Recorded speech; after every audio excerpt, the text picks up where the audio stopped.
I got pregnant with a boss's husband. You can demand as much in alimony as you want. Ava's words made Rodriguez and me exchange glances. What did Ava just say? Did she not say the boss's husband? Ava, still wearing her sarcastic smile, was looking at our faces. I had thought something was off for a while, but had she finally lost her mind? Or was she hiding something else, something outrageous from me? Wait, the boss is your sister, right? Replacing my stunned silence, Rodriguez spoke up. At first, I couldn't grasp the meaning of his words. But, seeing Ava's reaction to what Rodriguez said, I began to get the picture. Excuse me? Ava's expression froze instantly in response to Rodriguez's words. I never thought him to be this pathetic, but Oliver had been posing as the boss all along. Believing this lie, Ava married Oliver. Oliver was a smooth liar. He probably explained things to Ava in a way that made her misunderstand who I and Oliver were. He must have done this to get close to the beautiful Ava. Now it made sense why Ava had married Oliver so easily. But let's get back to the story.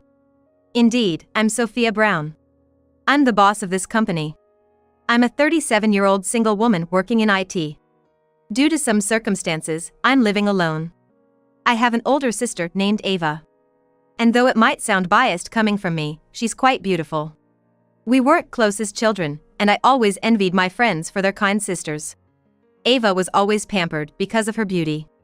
And maybe because of that, she grew up to be cunning and unpleasant.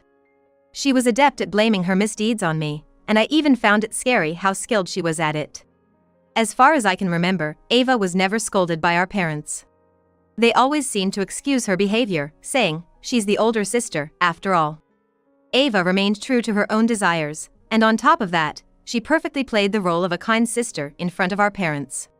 While our parents never openly compared our looks, relatives and others did, leaving me with a deep-seated inferiority complex. The phrase "big sis" is a real beauty, stuck with me from a young age, continuously fueling my feelings of inferiority. When I reached middle school, boys, too intimidated to approach Ava, would come and see me. And they would invariably say the same thing. What? The sister isn't cute at all. Ava found this amusing, enjoying her further idolization. I suffered a lot under these perceptions, but I knew Ava's true nature.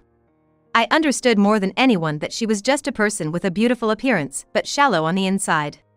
I believed Ava would eventually hit a dead end, so I started focusing on my studies. I was certain that someday, our roles would be reversed, no matter how long it might take. With that conviction, I excelled in school, always at the top of my class. Eventually, I grew bored of the regular curriculum. So I decided to focus on computers, looking ahead to the future. Despite the objections from those around me, I boldly decided to pursue my education at a vocational school. I felt confident in my knowledge of general subjects to a certain extent. Therefore, I desired a focused educational path. I easily got admitted to the vocational school. Perhaps because it was a school for studying computers, I made a lot of like-minded friends there.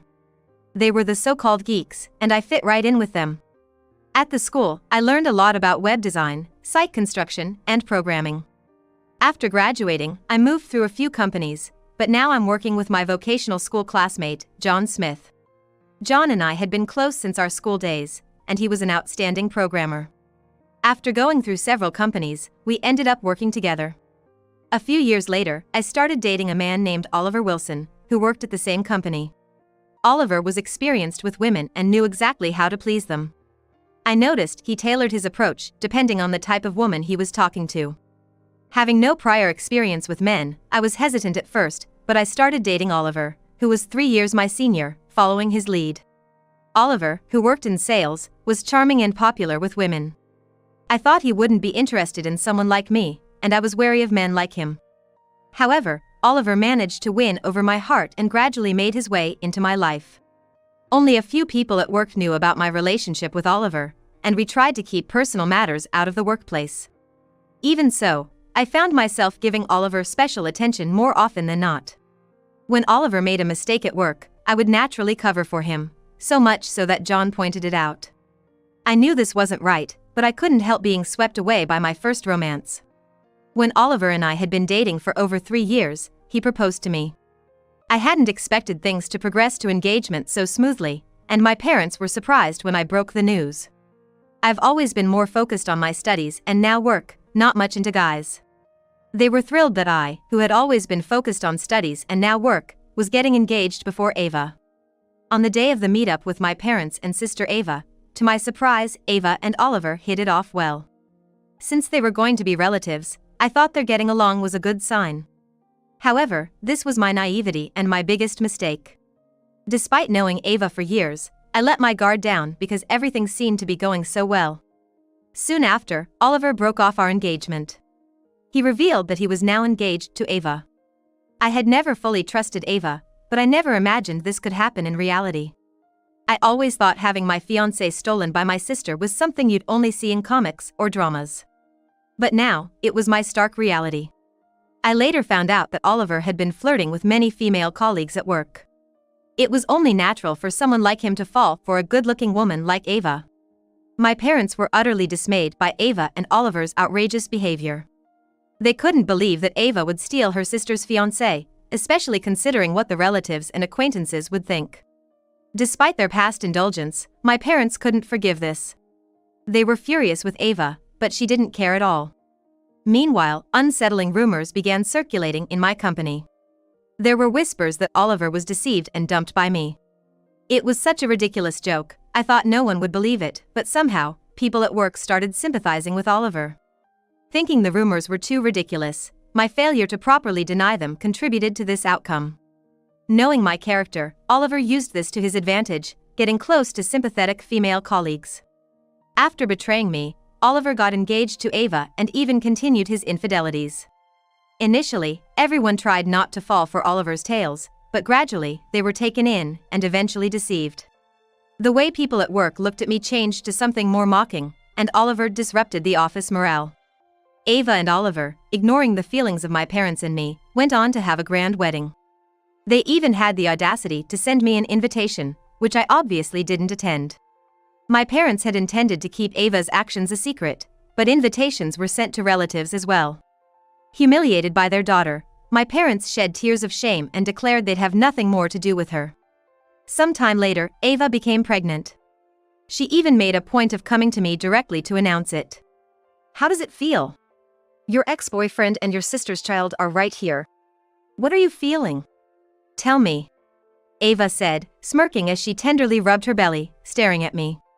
She seemed to find pleasure in thoroughly hurting and breaking me. Ava's eyes gleamed with genuine enjoyment of the current situation. Realizing that my own flesh and blood was filled with such madness terrified me more than anything. Fear, rather than anger, spread through my heart. I was speechless, standing there in front of Ava, unable to say or do anything. Either bored or satisfied, Ava eventually left without another word. I knew Ava and Oliver would continue to torment me. Since breaking up with Oliver, I had become increasingly isolated, unable to confide in anyone and sinking further into darkness. I was adamant about not letting personal issues affect my work, but gradually, my body stopped cooperating. No, my body was fine, but my mind refused to function. "I don't want to think about anything anymore." I felt an inner scream and found myself unable to go to work for a while. A few days later, I finally checked the backlog of calls on my smartphone. Most were from my parents and John. I had sent emails to report my absence, but only sent one-way messages, never fully explaining to John. Thinking about the disruption my absence might be causing at work. That made me feel even worse. Along with the missed calls, there were several messages from John. "What happened?" "I'll listen," he said. The messages sent by John contained nothing about work at all. They were all out of concern for me. I thought I had no one to turn to, no one on my side. But here was someone who cared about me. This realization made tears flow naturally. I couldn't continue like this. Shaking off the fog in my mind, I decided to contact John. Staying like this would only play into Ava and Oliver's hands. Glancing around the room, I saw it littered with instant noodle cups and pastry wrappers. "This is terrible. I need to clean up first," I muttered to myself, starting to tidy the room. "What happened?" John asked with concern the moment he saw me. After cleaning up, I called John. "I need to meet and talk," I asked for help. It was already past 10 p.m., but John graciously accepted my request to meet. At John's first words, I instinctively smoothed my hair. Had I looked that disheveled in my rush? Even in such a moment, I found myself worrying unnecessarily. John suggested, "Let's go inside," and led me into the cafe where we had agreed to meet. The place was almost empty, perfect for a calm conversation. We ordered coffee and began talking right away. I poured out everything about the past few days, how Oliver's spread rumors had made me feel out of place at work. Once I started, words just kept flowing. John listened intently, without interrupting me. After I finished sipping my coffee, John said, "Firstly, about the office situation, you don't have to worry. All of Oliver's lies have been exposed. His repeated infidelities at work too, without a single exception," he said, smiling confidently. I couldn't believe Oliver would admit to lying, and wondered what had happened. "Also, rest assured, I haven't spoken about your private matters," John added, seeing my puzzled expression. "No, what happened?" He nodded understandingly, seeing my confusion. "Why do you think the women employees Oliver dumped didn't say anything?" he asked me in a serious tone. As I looked puzzled, John continued. "He threatened them, saying they knew he was married and would be sued if they talked. Basically, he had warned that if they spoke about their relationship, his wife would take legal action. It was no surprise that young women would be scared by such threats. Oliver had been exploiting them to carry on his affairs. It's unforgivable." I clenched my fist on the table, anger building inside. But Oliver overplayed his hand. The women employees Oliver had deceived didn't speak up on their own. But they were quick to notice others who had also been involved with him. Was it a woman's intuition? They sensed something in the air between themselves and Oliver. United, these women were strong. A few of them eventually came to John and exposed Oliver's deeds. "We've been deceived and threatened by this Oliver," they declared in front of everyone at a company-wide meeting one morning. Their statement sent a ripple of shock through all the employees. "I'm being framed. They're just upset because I broke up with them. Please believe me, I've done nothing wrong." Oliver tried to maintain his lies even when confronted, unashamed. But who would believe Oliver, seeing the tearful appeals of these women? Mocking jeers began to rise from the crowd as Oliver made his pathetic excuses. "He hid the fact that he was married and got involved with me. The worst kind of cheater." The victims grew more heated as Oliver refused to admit his wrongs. John didn't try to stop them, instead watching as Oliver was harshly criticized. "Hiring someone like you was the biggest stain on my life. You can't even do your job properly, and on top of that, you've been causing all this trouble in the office. I've reported your misdeeds to the police, so you better be prepared." Normally mild-mannered John exploded in quiet anger. It's no wonder not just Oliver, but all the employees were shaken by John's wrath. "And you're fired. You bragged about being good at sales, but compared to other employees, you were consistently at the bottom. I'm telling you this for your future reference," John added, before announcing the end of the morning meeting. The employees dispersed like a scattering of spiders, leaving Oliver alone. Oliver's pride was shredded in front of the entire staff. "So, I fired Oliver in front of everyone yesterday. I might have acted without consulting you," John said, waiting for my reaction, though he seemed to already know what I'd say. Oliver had been exposed for having relationships with several female employees and blackmailing them. The victims must have been embarrassed to come forward, but they planned this to humiliate Oliver. "It was quite a scene," John continued with a wry smile. "But the girls he hurt aren't stopping there.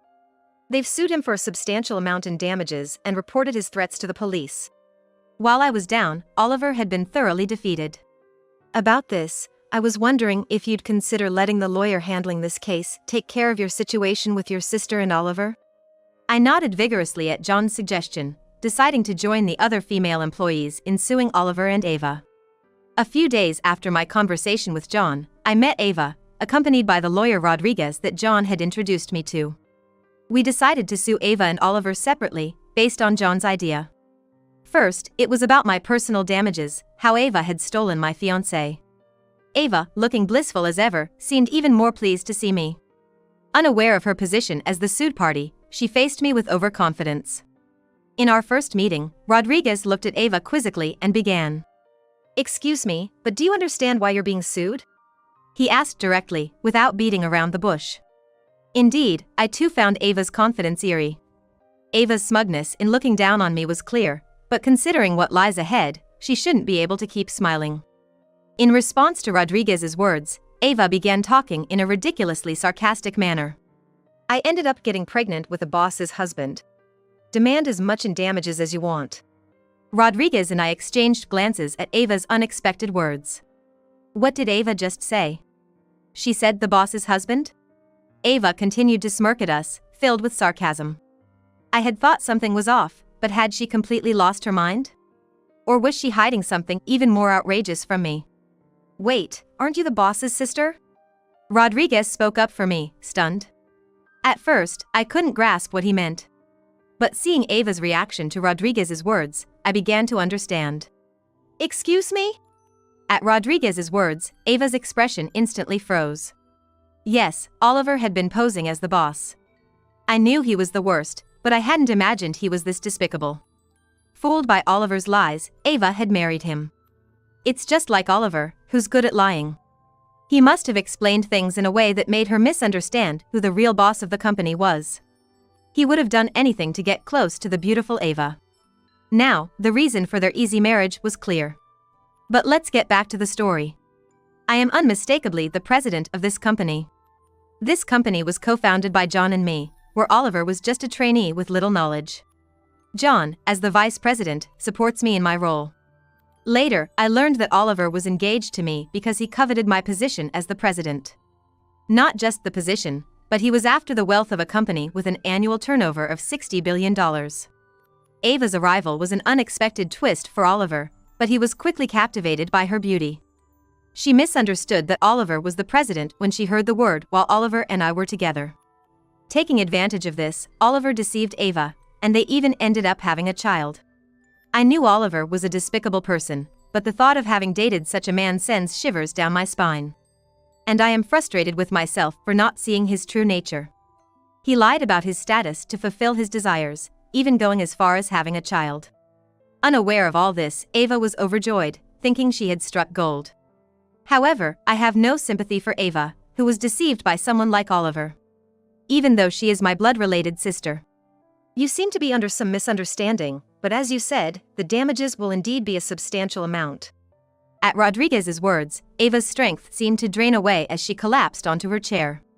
Concerned about her pregnancy, Rodriguez instinctively reached out to support her. I feel sorry for the child, but it's your own doing.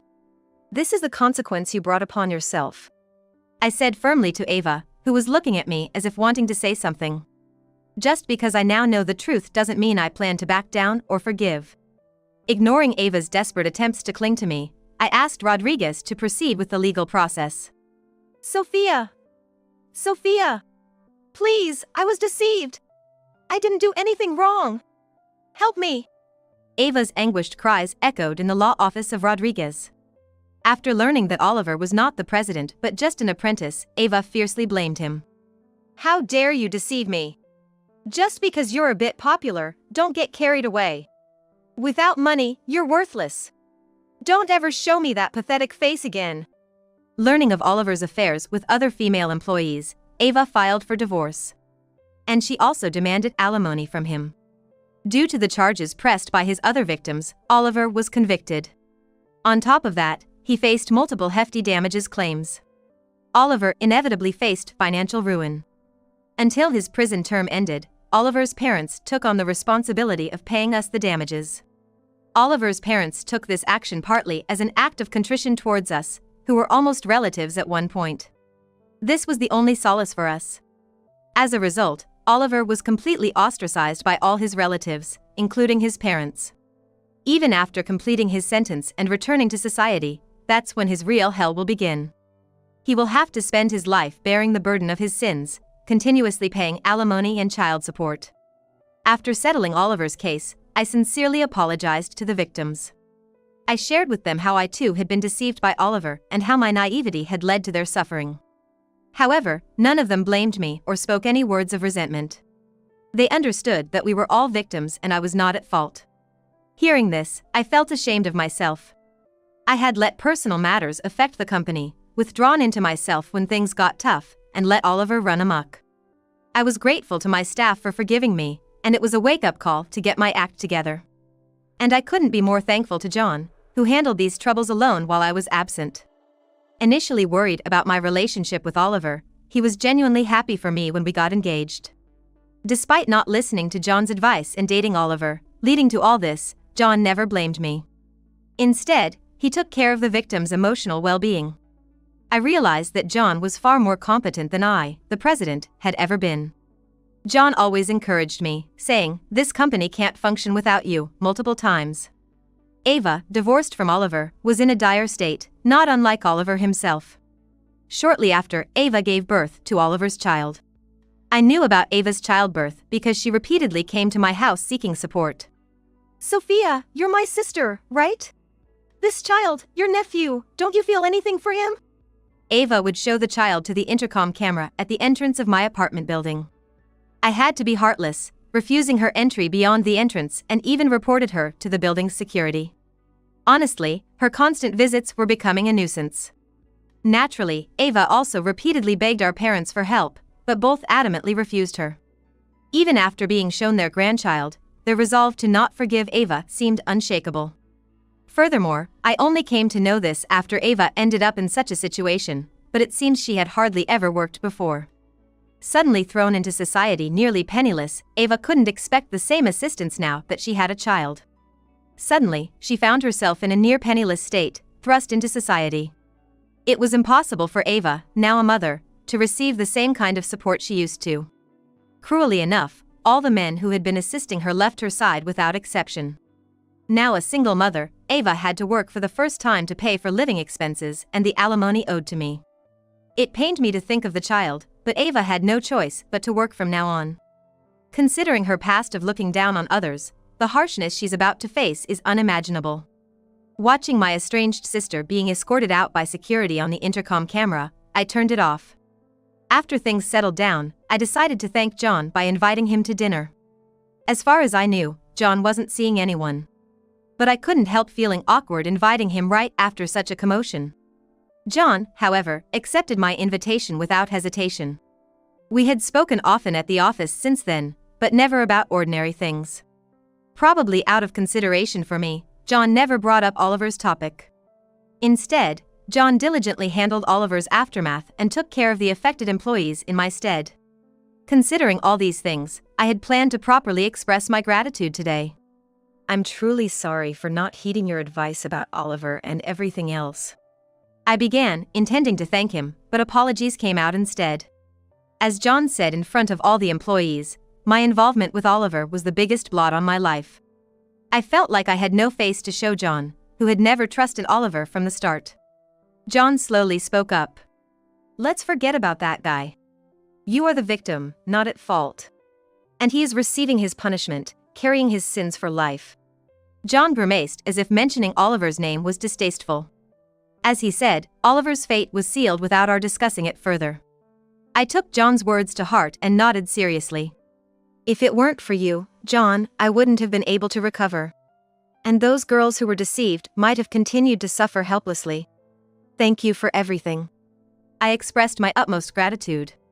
I said, bowing deeply to John. Watching me, John sighed deeply. "You've never listened to my advice since our student days." "Always." While cutting the steak that had been served, John murmured with a hint of irony. "We've known each other for a long time. Isn't it about time you trusted me more?" John said, looking intently at me as he casually tossed a piece of cut meat into his mouth. "Yeah, you're right," I admitted, feeling a sting from his words, unable to argue further. "To you, am I just a business partner?" John suddenly asked me that while I was looking down. Not understanding his intention, I answered on the spot. "Of course not. It's not just as friends, but we're inseparable in a way." I blurted out in denial, but then got confused about what I really wanted to say. "But you see, after this incident, it's clear you're too vulnerable for me to leave alone." "What?" I exclaimed in a ridiculous voice at his words. "Sophia, I want to be with you," John said seriously, cutting through our previous conversation. Even after lecturing me, this was typical of John, always like this since the old days. This was typical of John, always a serious and competent engineer but clueless about the mood. I couldn't help but burst into laughter at his words. My laughter was almost a roar. My laughter echoed inappropriately in the quiet restaurant. Feeling the stares, I coughed to compose myself. You say that now? I asked coolly, causing John's face to turn red. But his feelings made me happy. He liked me despite seeing everything that happened with Oliver. Of course, I liked John as a work partner, but I also had personal feelings for him. I thought it was just affection as friends. It was rude and presumptuous of me, but I hadn't thought deeply about it until John said it. At this age, I laughed to hide my embarrassment. There was also fear in honestly accepting John's feelings. Are you sure about me? After all that's happened? I couldn't respond confidently and asked instead. Without a moment's hesitation, John replied. That's a silly question. And so, John and I became partners, both in our personal and professional lives.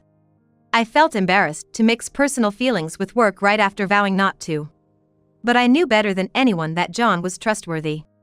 Having my life wrecked by Oliver and Ava turned out to be a blessing in disguise, leading me to John. I have no intention of forgiving those two, but as a happy person now, they don't matter anymore. It's best to forget such people quickly. John and I, now more experienced and stronger, will surely take our company to greater heights. I vowed to listen to John's opinions more and move forward together.